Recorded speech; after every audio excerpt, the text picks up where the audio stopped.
უვიზო მიმოსვლის შეჩერება არ არის მხოლოდ და მხოლოდ რაღაცა მოგზაურობასთან დაკავშირებული დამატებითი ბარიერების შექმნა ჩვენი ქვეყნის თანამოქალაქეებისთვის, ეს არის ისტორიული, ტრაგიკული მოვლენა იქნება, იმიტომ რომ ჩვენ ისევ ვემშვიდობებით ევროპულ ცივილიზაციას, თუ ესე მოხდა და ივანიშვილის გამო სანქცირდება 4 მილიონი ქართველი. ხას უსვამ, მთლიანად ამ საკითხზე პასუხისმგებლობა ეკისრება ბიძინა ივანიშვილს და მის რეჟიმს. იმიტომ რომ იმის მაგივრად რომ დასანქცირდეს ქართული ოცნების და ბიძინა ივანიშვილის გარემოცვის 15 წევრი, ამის გამო, იმიტომ რომ ვიქტორ ორბანი ივანიშვილის მთავარი მოკავშირე ევროპაში ბლოკავს ამ სანქციების პაკეტს, ამის გამო ივანიშვილი მიდის იმაზე, რომ 4 მილიონი ქართველი დაასანქციროს. ეს არის ბატონი ივანიშვილის ნება და ამის შეგუება ვისაც უნდა შეეგუოს, მაგრამ ჩვენ მიგვაჩნია, რომ ეს იქნება იმდენად დიდი დარტყმა საქართველოსთვის, იმდენად დიდი ცვლილების მომტანი იქნება ჩვენი საგარეო კურსის მიმართულებით და იმდენად შეიცვლება ჩვენი დასავლელი პარტნიორების მიმართ საქართველოსთან დაკავშირებული მიდგომა, რომ ჩვენს ბევრად უფრო მეტი აქტიურობა გმართებს. ჩვენი პოზიცია, ჩვენი პარტიის პოზიცია ყოველთვის იყო, რომ და დარჩება აქამდეც და 31 აგვისტომდეც რა თქმა უნდა იგივეც გავაგრძელებთ, რომ როგორც დიდ ბრიტანეთში, ისე ამერიკის შეერთებულ შტატებში რა მოთხოვნაც გვაქვს, უნდა დასანქცირდნენ ქართული ოცნების კონკრეტული მაღალჩინოსნები და ბიზნესმენები. მაგრამ ივანიშვილის ნებიდან გამომდინარე და მისი გადაწყვეტილებით ქართული ოცნება მზად არის დაასანქციროს 4 მილიონი ქართველი. ეს არის ამ ქვეყნის ნამდვილი ტრაგედია და ეს კიდევ ერთხელ მიუთითებს, რომ ივანიშვილის ცვლილება არის არა მხოლოდ ჩვენი სურვილი, არამედ არის აუცილებლობა. 20 ივნისის საქმესთან დაკავშირებით იგივე თემაზე და მე გუშინ წერილთან დაკავშირებით ეცებოდა ნაციონალურ მოძრაობაში განცხადებები იმის თაობაზე, რომ მოთხოვნებს შორის იქნებოდა ახალი არჩევნების ჩატარება და პატიმრების გათავისუფლება, თუმცა ასე არ არის. აი ამას ყველაზე დაყრდნობით აკეთებდით ამ განცხადებებს და რას უკავშირებთ იმას, რომ ეს მოთხოვნები არ არის ამ 8 პუნქტში. ეს 8 პუნქტი არის მთლიანად სამართლებრივი საკითხები. ვიზა ლიბერალიზაციის შეჩერება, რა თქმა უნდა, არის პოლიტიკური გადაწყვეტილება, მაგრამ საფუძვლად უდევს სამართლებრივი საკითხები და იმ 8 პუნქტში ასახულია ეს 8 სამართლებრივი მოთხოვნა.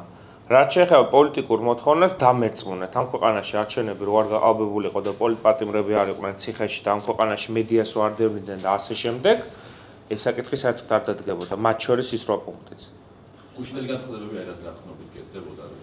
ანუ ერთი არის ფორმალურად სამართლებრივად რა მოთხოვნები არსებობს და მეორე არის ევროპარლამენტარების, მათ შორის კაია კალაცის და ასე შემდეგ ადამიანების და ჩვენი ევროპელი პარტნიორების განცხადებები, სადაც საუბარი არის როგორც პოლიტპატიმრების პრობლემის სიმწვავეზე, ისე მედიის თავისუფლებაზე, ისე არჩევნების გაყალბებაზე, ისე ხელისუფლების არალეგიტიმურობაზე, ასე შემდეგ. ანუ ერთი არის პოლიტიკური ნაწილი, ახლა უვიზო მიმოსვლის შეჩერების კრიტერიუმებში ახალი არჩევნების ჩანიშვნა რო არ იქნებოდა, ამაში დარწმუნებულები ვიყავით, მაგრამ ეს საკითხები რო ერთ-ერთი მთავარი განმაპირობებელია, ამაში ეჭვი არ არავის. მაგალითად, ეს 8 პუნქტი ხომ არ იყო შესრულებული პირობითად 26 ოქტომბრამდეც. ხო არ გამოუგზავნიათ ესეთი წერილი, ხო არ დამდგარა ეს საკითხი დღის წესრიგში. ეს საკითხი დღის წესრიგში დააყენა პოლიტიკურმა კრიზისმა, რომელიც საქართველოში არსებობს. ერთია მოთხოვნების ფორმალური სახით ჩამოყალიბება როგორ მოხდება და ასევე არავის არ განუსაზღვრავს პირველ პუნქტში, სადაც ადამიანის უფლებებზეა საუბარი, იქ მოიაზრება თუ არა პოლიტპატიმრების საკითხი. ჩვენ დარწმუნებულები ვართ, რომ პირველი პუნქტის ფართო განმარტებით, სადაც ადამიანის უფლებებზეა საუბარი და რეპრესიულ კანონმდებლობაზე, ზუსტად აღხდება პოლიტპატიმრების საკითხი. პირდაპირ კი ბატონო, მე შემიძლია თავამად გითხრათ, რომ პოლიტიკური გადაწყვეტილებებიდან გამომდინარე, რომელიც არსებობს დასავლეთში და ის გზავნილები, რომელსაც ჩვენ ვიღებთ, არა მხოლოდ ევროკავშირის წევრი სახელმწიფოებისგან, არამედ დიდი ბრიტანეთისგან და ამერიკის შეერთებული შტატებისგან, ბუნებრივად გულისხმობს, რომ ამ ქვეყანაში შეუძლებელია პოლიტიკური კრიზისის განუხტვა იმ პუნქტების შეუსრულებლად, რაც გულისხმობს ახალი საპარლამენტო არჩევნების დანიშნვას და პოლიტპატიმრების გათავისუფლებას, მაგრამ ფორმალურად უვიზო მიმოსვლის აი ამ უდიდესი მონაპოვარი შეჩერების მთავარი განმაპირობებელი არის ის 8 პუნქტი, რომელიც არის მოცემული. ამ რო პუნქტს შორის არის ბოლომდრომდე მიღებული კანონების გაწევის მოთხოვნაც, მათ შორის ოჯახური პირობების შესახებ კანონი ეს შედის. აი ამ კავშირშია ეს ვიზა ლიბერალიზაციის საკითხთან ლოგიკური კავშირი არის რომ ეს არის ევროკავშირის მიერ ჩამოყალიბებული შესაბამისი მოთხოვნები. მე სიმართლე გითხრათ, სრულყოფილად არ ვიცნობ ამ კანონს, რაც თქვენ ახსენეთ, მაგრამ ის დანამდვილებით ვიცი, რომ ქართულ ოცნებას არავითარი კავშირი არ აქვს ამ ქვეყანაში ტრადიციასთან და ქრისტიანული ღირებულებების დაცვასთან. გელათის დამტბორავი, ჯვრის მონასტრის დამგრევი ხელისუფლებისგან ტრადიციული ღირებულებების დაცვაზე არავინ არ მესაუბროს. ეს არის ხელისუფლება, რომლის წარმომადგენლების თვეების განმავლობაში ქალებს, მათი პოლიციის წარმომადგენლები აგინებდნენ, სახეში აფურთხებდნენ, ასლარიანებს ეძახდნენ და არც ერთი მათგანი არ არის დასჯილი. ჯერ აქედან დაიწყონ ტრადიციული ღირებულებების დაცვა. მერე ოჯახური ღირებულებები იმით დაიცვან, რომ ყოველი მეორე ოჯახი საქართველოში არ იყოს დანგრეული იძულებითი ემიგრაციის გამო და მერე დაიწყონ საუბარი რაიმეს დაცვაზე. მართალი გუნდის დამოკიდებულება გასაგებია, მაგრამ აი ვიზა ლიბერალიზაციასთან უშუალოდ რატომ არის დამოკავშირებული LGBT ადამიანების უფლებების დაცვა? ვიზა ლიბერალიზაციასთან დაკავშირებული არის ნებისმიერი მოქალაქის უფლებების დაცვა. იქ არ არის საუბარი მხოლოდ LGBT უფლებებზე, მანამდე ზედა 7 პუნქტი რას ეხება? ზედა 7 პუნქტი ეხება დანარჩენი, ანუ ადამიანის ძირითადი უფლებების დაცვას. ეს არის და აქ ქართული ოცნებისთვის მთავარი პროპაგანდისტული საკითხი არის, რომ აი მაქსიმალურად მეტჯერ გაიმეოროს ეს ტერმინი. აზრი არა აქვს ამ ტერმინის გამეორებას. დასავლეთშიც ბევრი ჩვენი თანამოქალაქე ჩავიდა, ნახა და დარწმუნდა იმაში, რომ იძულებითად არავინ დაგაძალებს რაიმე ტიპის გადაწყვეტილების მიღებას. მათ შორის ორიენტაციის ცვლილებასთან დაკავშირებით. ანუ იმასთან დაკავშირებით გითხრობ, რომ მარტო პოზიცია აქვს. ამასთან დაკავშირებით ფუნდამენტური პირობები შესრულებული გვაქვს და ეს მოთხოვნები საერთოდ არ არის კავშირში ამ ვიზა ლიბერალიზაციის საკითხთან. ტყუილია და უკეთესი განმარტება უნდა შეეძლოთ ამით, მაგრამ მე მგონი ევროპაში ჩასვლის უფლებაც და შესაძლებლობაც არ აქვს ამ ადამიანებს. თავად ვეღარ სარგებლობენ უვიზო მიმოსვლით. რთული საკითხი არის ქართული ოცნებისთვის, მე მესმის ეს არის ძალიან სენსიტიური, იმიტომ რომ იციან რომ აქ ქართული ოცნების ამომრჩევლის უმრავლესობისთვისაც ეს იქნება ძალიან მძიმე დარტყმა და ფაქტობრივად 90%-ის წინააღმდეგ მიდიან ამ ქვეყნის, ის 10% არის, ვისაც მოსკოვში ურჩევნია დასვენება და ცხოვრება და ჯანმრთელობის მდგომარეობის გამოსწორება და განათლების მიღება. ცოტა არის ეგეთი ადამიანი ქართული ოცნების ამომრჩევლის უმრავლესობაში საბედნიეროდ ის განწყობა არსებობს, რომ ევროპა ბევრად უფრო უკეთესია მათი შვილებისთვის, ვიდრე რუსეთის ფედერაცია. მე მინდა გითხრათ, ბატონო ლევან, უშუალოდ მართალი გუნდის პოზიციაზე ისინი ამბობენ, რომ ანუ შანტაჟის ენით გვესაუბრება ევროკავშირი და ულტიმატუმებს გვიყენებს, როგორ შეფასებთ ამას? შანტაჟის ენით და ულტიმატუმებით წლების განმავლობაში საუბრობდა ქართული ოცნება. ეს არის მათი ენა. რომ თუ არ მოგცემთ ამას ვიზამთ, თუ შემდეგ ეტაპზე არ გადაგიყვანთ, მაშინ საქართველოს უარს იტყვის. შანტაჟის ენით საუბრობს ქართული ოცნება. ევროპას აქვს მარტივი მიდგომა. გინდათ ჩვენს ოჯახში იყოთ სრულფასოვანი წევრები? მაშინ ასრულებთ ამას. თუ გინდა რომ ევროკავშირის სრულფასოვანი წევრი გახდე, უვიზო მიმოსვლით ისარგებლო, მინიმუმ ლუკაშენკოს რეჟიმი არ უნდა იყო.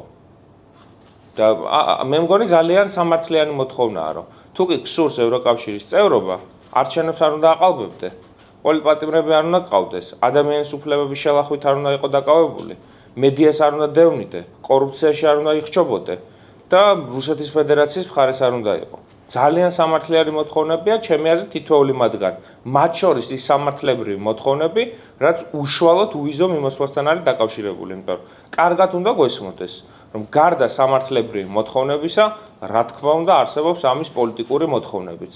ანუ მხოლოდ სამართლებრივი მოთხოვნების გამო ქართულ ოცნებას არავინ აწვება, მათ შორის დასავლეთიდან. 20 ივნისის საქმესთან დაკავშირებით გაქვთ თუ არა კითხვები გიორგი გახარიასთან?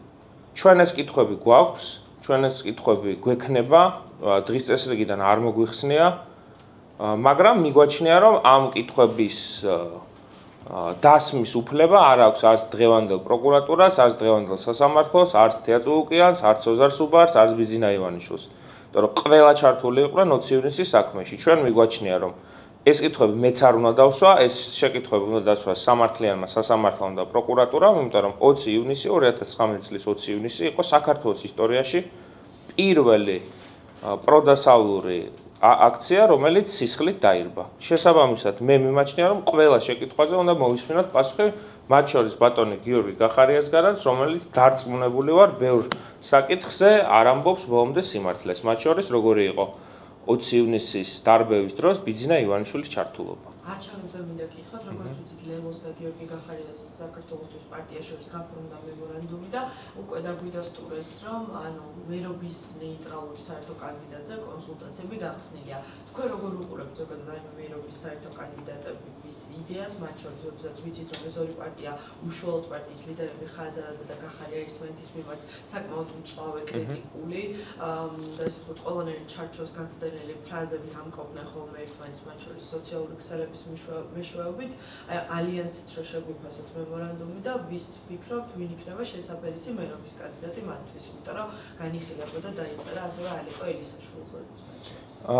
ისინი დიმიტრი გელოვანს ნამდვილად ვერ იპოვიან, ეს შემიძლია თამამად თქვა, იმიტომ რომ შეუძლებელი არის ჩაატარონ ისეთი რაღაცა ფოკუსის, სადაც 70%, როდესაც ოპოზიციური ამომრჩევლის არის ამ სპეცოპერაციის წინააღმდეგი, სადაც მთავარი ოპოზიციური ძალები არ იღებენ არჩევნებში მონაწილეობას, მათ რაიმე შედეგი დადონ. ეს არის სამწუხაროდ ეს ალიანსი მხოლოდ და მხოლოდ არის შექმნილი ბარიერის გადალახვისთვის, ორივეს ცალ-ცალკე პრობლემა ჰქონდათ, ახლა მგონია რომ უფრო თამამად გადალახავენ ბარიერს.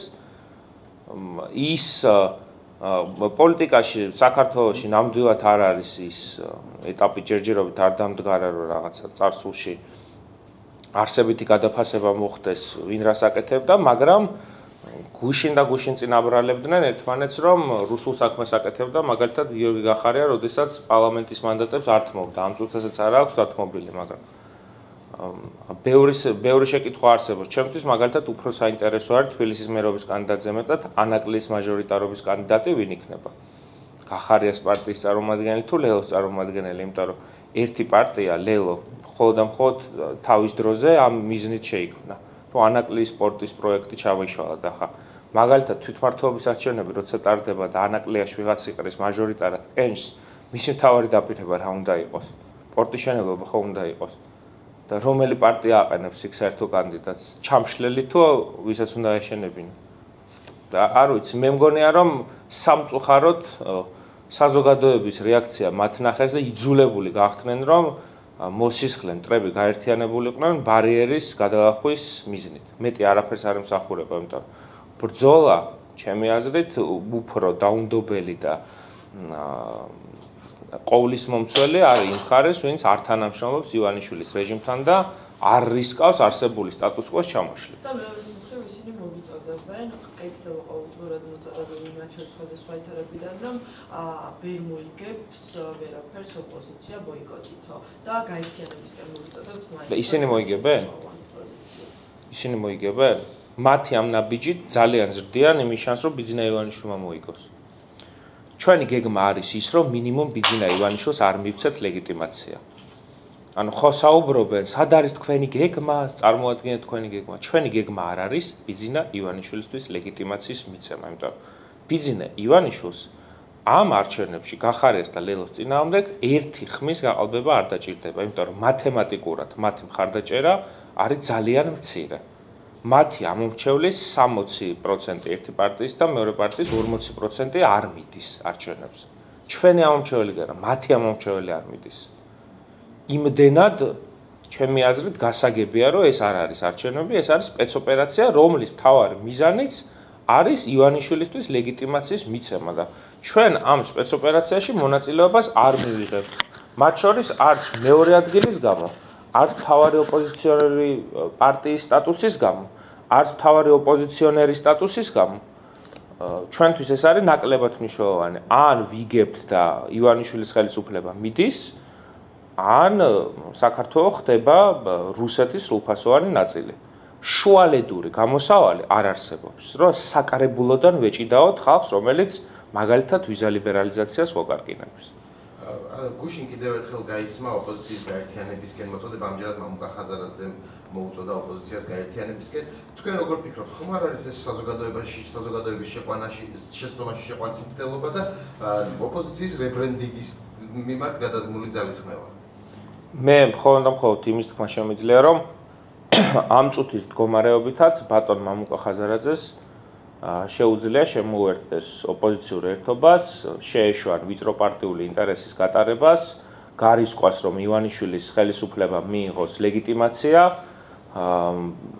და ერთადერთი ვარიანტი ამ წუთას ოპოზიციური ერთობის შექმნის არის ის, რომ ლეომ გამოაცხადოს, რომ ისინიც უერთებიან ართანამშრომლობის პოლიტიკას. სხვანაირად შეუძლებელია. და ეს გაერთიანებები ხო არ არის რებრენდინგის მცდელობა ოპოზიციაში, რომ ვიღაცები შეიცვალონ, თითქოს სხვა ძალა არიან და ასე შემდეგ. არ ვიცი, მე მგონია, რომ ეს ძალიან წარუმატებელი რებრენდინგის მცდელობა არის, იმიტომ რომ მე დარწმუნებული ვარ, რომ მაგალითად ლელომ 10,000 ამომრჩეველი დაკარგა აი ამ რებრენდინგის მცდელობით. ასევე შანსები რომ გითხრათ ოპოზიციის რა შანსები აქვს ოპოზიციას არჩევნებში? ეს არ არის არჩევნები, ეს არის ბიძინა ივანიშვილის ლეგიტიმაციის სპეცოპერაცია. შანსებს რაც შეეხება ივანიშვილს რამდენსაც მოუნდება და როგორც მოუნდება და რამდენი პროცენტის დაწერა მოუნდება, იმას დაწერს. აბსოლუტურად უმადური საქმეა იმის ცდელობა, რომ გამოვიცნოთ რა პროცენტული მაჩვენებელი დაждდება 4 ოქტომბერს. ეს ბიძინა ივანიშვილის კეთილნებაზე იქნება თავიდან ბოლომდე დამოკიდებული და ახლა ოპოზიციური ამომრჩევლის ნება როგორი იქნება, ეს მე მგონი უკვე კარგად ჩანს, რომ 10 და 7 ამომრჩეველი საერთოდ არაპირებს ამ სპეცოპერაციაში მონაწილეობის მიღებას და ჩვენ ვეცდებით, რომ ეს მაჩვენებელი კიდევ უფრო გაიზარდოს. ბოლო პერიოდში ახალგაზრდობის არჩევნებთან დაკავშირებით, რაც ისმევა ეს საკითხი გახარეს პარტიაში, ფისოვენ კითხვას ბოიკოტთან დაკავშირებით, რა შედეგამდე მივაწვდა და ამის შემდეგ უკვე ცხადადაც ამბობენ მათი მოსასწრება რა არის თქვენი პარტიის მისამართით, მათ სურთ მათ აქვთ რადიკალური გეგმებიო და ჩვენ გვსურს რომ შვიდობიანი გზით ვებრძოლოთ ხელისუფლებას. შვიდობიანი გზით ბრიუსელიდან. ხო. ეს რო შეაფასოთ, რას პასუხებთ და თქვენი გეგმა რა არის აი ამ მართლობის არჩევნებამდე? მათი გეგმა რა არის? 5 ოქტომბერს მაგალითად ყავს გახარიას 60 საკრებულოს დეპუტატი და რა არის მათი გეგმა? როგორ აბრუნებენ მათ ლიდერს სახელმწიფოში? მათი გეგმა რა არის? ჩვენი გეგმა არის რომ ბიძინა ივანიშვილი გავჭედოთ ისე როგორც არის ახლა გაჭედილი. რომ არის მოლოდინში დიდი ბრიტანეთთან წამოვა სანქცია მეგობარი აქც მიიღებენ თუ არა და ევროკავშირი დაასანქცირებს თუ არა. ჩვენი გეგმა არის ის რომ ირაკლი ყობახიძეს არ ჩამოართვან ხელი. ჩვენი გეგმა არის რომ ივანიშვილი ვაიძულოთ რომ წავიდეს საპარლამენტო არჩევნებზე. ჩვენი გეგმა არის რომ ვერ გახდეს ქართული ოცნება საქართველოს ლეგიტიმური ხელისუფლება და ეს წარმატება მიღწეული გვაქვს. როდესაც საქართველოს ამომრჩევლის, ჩვენი ამომრჩევლის 60%-ზე მეტი თვლის რომ არ არის ლეგიტიმური ხელისუფლება, ეს არ იყო მარტივი ამბავი. ამ სტატუს-კვოს შექმნა. და ამ სტატუს-კვოს როცა რისკავ, მაშინ შენ უნდა წარმომიდგინო გეგმა რა არის ამის საფასური. რომ აი რა სიზამს ის არ ვიცი 100 საკრებულოს წევრს გაიყვანენ თუ არა, იმიტომ რომ ყველა მაჟორიტარულ ოლქს ააგებენ, არ დაუწევს ბიძინა არსად მოგება სულ რომ მოიგონ. მათი გეგმა რა არის? რომ 5 ოქტომბერს აი მაგალითად გაუყალბა. აი პირობითად აი მშვიდობაზე და რადიკალიზმი ხო არ ვიცი, აი ესე მშვიდობით და არარადიკალურად გააციქციქეს მათი ლიდერი საქართველოსთან. აი ესე სუფთა ხელებით და აწეული ხელებით მოუწია ბატონ გიორგი გახარიას წასვლა ქვეყნიდან. და ღმერთმა უწყის როდის ჩამოვა და ის რო ჩამოვიდეს, ჩვენ უნდა გავიმარჯვოთ. აი თუ ჩამოსვლა უნდა, მისი გუნდი არაფრის მომგები არ არის, ტყუილია ეს. აგერ აიღებს 60 საკრებულოს მანდატს და ჩამოვა. მათი გეგმა რა არის? ან მათი გეგმა რას მოიაზრებს? ხალხი ვერ ამბობს რომ გავიმარჯვებთ, ეგეთი რამ გაგიგიათ? ანუ ამ წუთას არის ორი ოპოზიციური ძალა, რომელიც შედის არჩევნებში და ვერ იყენებს სიტყვა გამარჯვებას. თქვენი აზრით ეს სწორია? ეს არ არის სწორი. და რადიკალიზმი, როგორ არის იცით? ხელისუფლება, რომელიც ანგრევს გელაც, რომელიც ანგრევს ჯვრის მონასტერს, რომელიც აფეთქებს საყდრის, რომელიც საქართველოს უკარგავს უვიზო მიმოსვლას, რომელიც ტრადკიდებს საქართველოს დასავლეთს, რომელმაც 500 კაცი აწამა რუსთაველის გამზირზე, რომელმაც პოლიციის განყოფილებებში ქალებს სახეში აფურთხა, რომელიც თulis რომ ანწუხელიძე არის შეწირული პიარს, იმ ხელისუფლების მივართ ვარ კი რადიკალური და არა კონსტრუქციული. ეკონსტრუქციულონ აი ესეთ ხელისუფლებას. ჩაეხუტონ, გადაეხვიონ და იყვნენ ბედნიერად ელოდონ როდის გადააბარებს ბიძინა ივანიშვილი ხელისუფლებას. ელოდონ ამ დღეს ვერ მოესწრებიან. და საუბრობთ რომ ექნებოდა კონკრეტული ქმედებები ამ არჩევნების წინააღმდეგ. კი ბატონო. მოსახლეობასთან გასვლა თუ რამე კონკრეტული შეთანხმება არ 19 ივლისს ჩვენ გვექნება მანიფესტაცია რუსთაველის გამზირზე, სადაც ბევრად უფრო მეც გაიგებთ ამ საკითხებთან დაკავშირებით. ჩვენ აქტიურად ვართ დაკავებული ამ აქციის ორგანიზებით და ამ აქციის შემდეგ რა კამპანია უნდა დავიწყოთ, ამის წინასწარი დაგეგმით. ამიტომ მოვლენებს არ გავასწრებთ, 19 ივლისს დავეოდოთ. ეს ფილარმონიასთან თესეუსთან იწყება მარში და შემდეგ რუსთაველის გამზირზე სრულდება, სადაც მოისმენთ სიტყვით გამოსვლებსაც. როგორ წარმოგიდგენიათ მათ შორის თვითმმართველობის არჩევნებთან სალმე ზურაბიშვილთან დაკავშირებით არ მაქვს დაზუსტებული ინფორმაცია, არ ამგონია. აი თუნდაც თვითმმართველობის არჩევნებთან მიმართებაში რომ გავაკეთოთ კომენტარი, აქციაზე როგორ შემოუერთდებიან თუ არა, ანუ აქვს თუ არა მორალური უფლება გახარიასა და ლელოს შემოუერთდნენ? აი ეს აქცია არის ართანამშრომლობასთან დაკავშირებული აქცია, რომ არჩევნებში ეგრეთ წოდებულ არჩევნებში მონაწილეობა არ უნდა მივიღოთ. რა იქ თუ მოვიდნენ, არ ვიცი, ეს ბიპოლარული აშლილობა იქნება. ეს ანუ გარდა იმისა, რომ კი ვითხოვთ პოლიტპატიმრების თავისუფლებას ვადამდელ საპარლამენტო არჩევნებს, ამ აქციის მთავარი არსი არის, რომ არ უნდა ვითანამშრომლოთ 4 ოქტომბერს ივანიშვილის რეჟიმთან. იქ თუ მოვიდნენ, არ ვიცი. მოვლენა იქნება ჩემი აზრით. ბოლოს დავსაუბრეთ გახარიაზე, ვისაუბრეთ და ლელოში სულ ეს პოზიცია აქვს, რომ ნაციონალური მოძრაობა სხვა მით აკრიტიკებთ ოპოზიციის ოპოზიცია იქცაო, ჩვენ არ ვაპირებთ ოპოზიციის ოპოზიცია ვიქცეთო, ჩვენ ყოველთვის გვქონდა მათ შორის ჩვენს ლიდერებსაც ერთობისკენო მოწოდებები თავიდანვე. კარგი ჩემო ბატონო, რა ვიცი. არ ოპოზიციის ოპოზიცია ჩვენ არ ვიქცევით. მათ პარტნიორს გადახედონ. ნაცები, ნაცებო, ნაცებით, ნაცებმა. აი ვისთან ერთადაც გააფორმეს ჩიკ-ჩიკით ეს ისა მემორანდუმი. მანამდე რომ ანაკლის სპორტი წაართვა და რუსები არიან, იმიტომ რომ პარლამენტიდან არ გამოდიან. ჯერ იმათ აუხსნა, რომ ოპოზიციის ოპოზიცია არ უნდა იყვნენ. აი ეხა ოფისში ერთად რო დასხდრენ. აი ეს გახარია საქართველოსთვის წარმომადგენლებს აუხსნა, რომ ოპოზიციის ოპოზიცია არ უნდა იყო. და მერე შეუძლიათ ჩვენს გვითხრან ეს. მაგრამ ჩვენ არ ვართ ოპოზიციის ოპოზიცია, იმიტომ რომ ჩვენ 2012 წლის, აღარ მეპირადად არა, მაგრამ პარტიის სახელით რაღამ საუბრობ, 2012 წლის 2 ოქტომბრიდან ოპოზიცია ვართ. და ჩვენი ოპოზიცია არიან როგორც წესი ნებისმიერი ოპოზიციური პარტია ვინ ჩემოდის. და მათ იდენტობა გადის იმაზე, აი ახლა იდენტობას ხო იშენებს ეს ორი პოლიტიკური ორგანიზაცია. მათ იდენტობა არის, რომ ისინი არ არიან ნაციონალური მოძრაობის წარმომადგენლები. არ ვიცი, ოპოზიციის ოპოზიცია ვინ არის, ვიკითხოთ. კადრები ავიღოთ.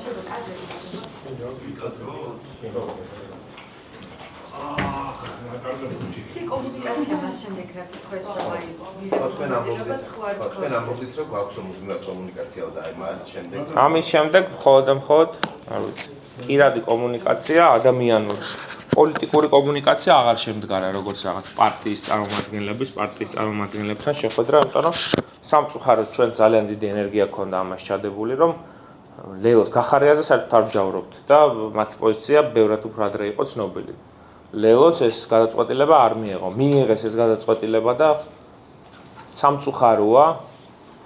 ახლაც შეუძლია თუ უკან დახევა, რომელსაც უკან დახევათ მე არ ჩაუშვლის, სწორ პოზიციაზე გადმოსვლა, მაგრამ ეჭვმეპარება. თქვენ ეს ხეთ უცბელად ჯერათ რომ მოიგებენ, თუ აი რატომ გადაწყვეტა? აი რა როგორ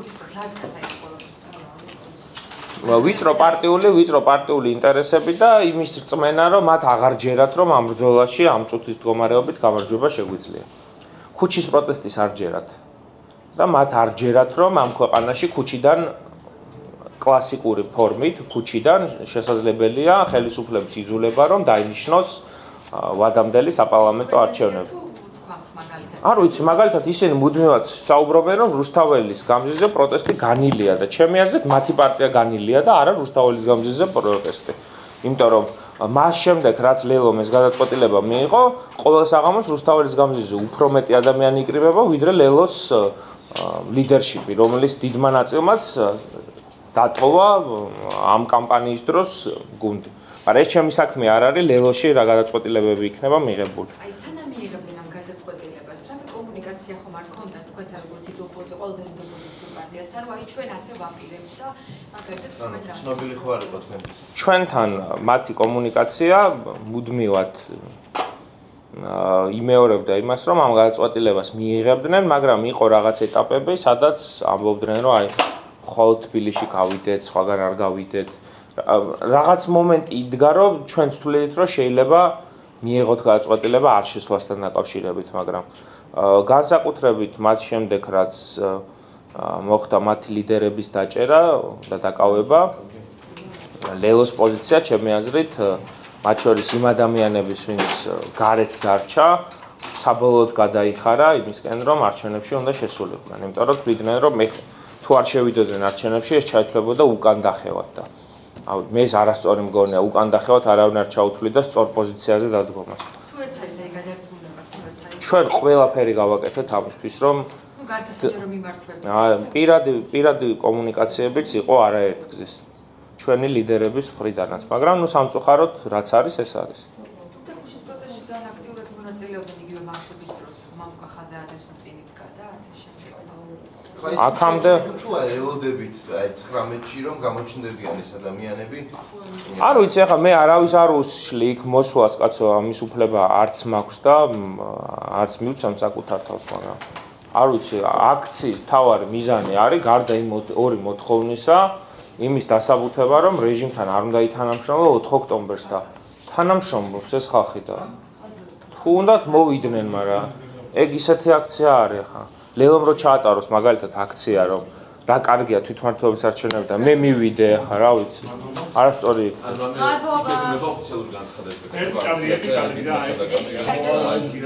ესე უშუალოდ გეგმასთან დაკავშირებით არა, მაგრამ შემდეგი ნაბიჯების ნაწილი იქნება ცნობილი. ანუ მიხვდებით რას ვაპირებ.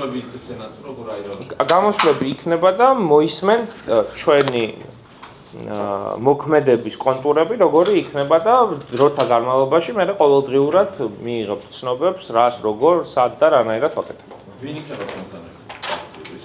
ის 8 პარტია, საზოგადოების წარმომადგენლები, პოლიტპატიმრების ოჯახის წევრები, მაგრამ არ გავასწრებ მოვლენებს, ანუ მხოლოდ პარტიები არ იქნებიან.